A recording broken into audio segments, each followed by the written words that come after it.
Welcome to Immigrant Stories. This story is part of the Immigrant Stories Project, a digital storytelling initiative by the Immigration History Research Center at the University of Minnesota. The goal is to preserve and share personal narratives about migration, identity, and belonging. My story isn't about just one move or a single cultural shift. It's about growing up in motion across 8 different countries and trying to make sense of where I fit in a world that has never ever stayed still. My name is Satvik Shubham, and though I was born in India, I moved to Bhutan just 6 months later. That move, my first, set the tone for a life that's never stood still.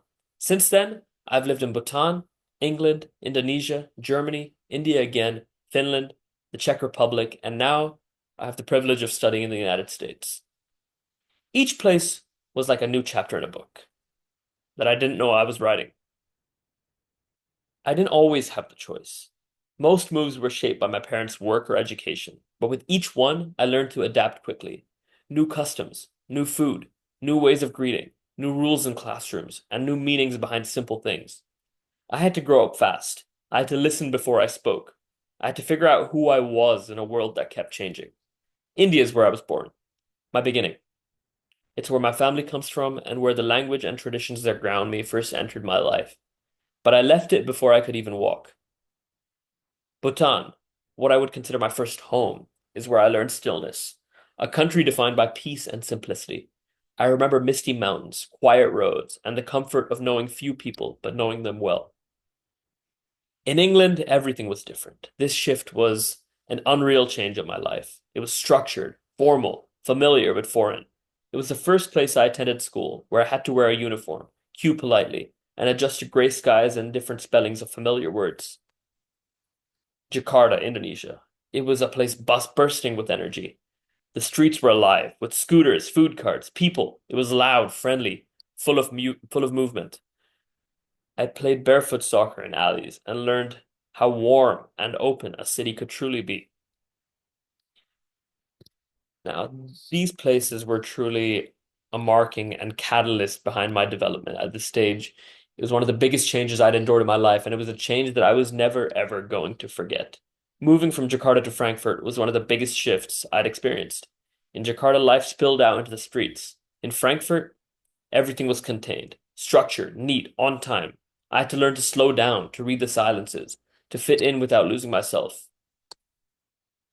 It was a place of order and precision, the moving from the chaos to the calm, of trams and punctuality. People gave you space, conversations were deliberate.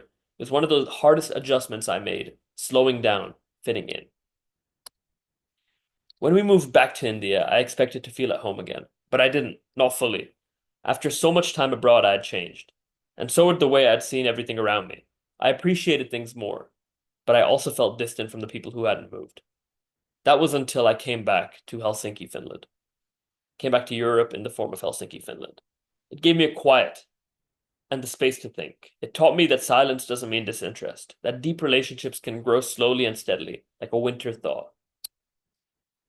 In the Czech Republic, I felt a growing independence. I wandered Prague streets alone as an adult for once, discovering a city steeped in stories and history. It was a place that invited curiosity and let me be myself without explanation. And now, I'm in the United States, pursuing my education. It's a place that prizes individuality, but also asks you constantly to define yourself. Where are you from? What's your story? Who are you? Living in so many places has given me a rare kind of education. I've learned how deeply culture shapes people, how even small things like tone or gestures can mean something completely different across borders.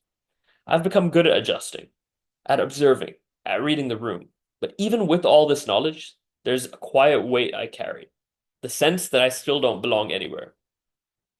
In India, I'm not quite local. In the US, I'm still an international student. And in Europe, I was often just passing through. Wherever I go, I'm familiar, but not fully rooted. I've collected so many pieces of identity, but they don't always fit into one picture. Still, all things considered, I wouldn't trade this journey for anything. It's made me more open-minded, more empathetic, more aware. I can walk into almost any room and find something to connect with. But there are still days when someone asks me, "Where are you from?" And I hesitate. Not because I don't know, but because there's no simple answer. My story isn't just about moving between countries. It's about what I've carried with me. Fragments of culture, language, friendships, loss, and learning. It's about discovering that identity isn't always rooted in place. Sometimes it's shaped through emotion. So, while I may not belong fully to one culture, I belong to the journey. And maybe that's enough.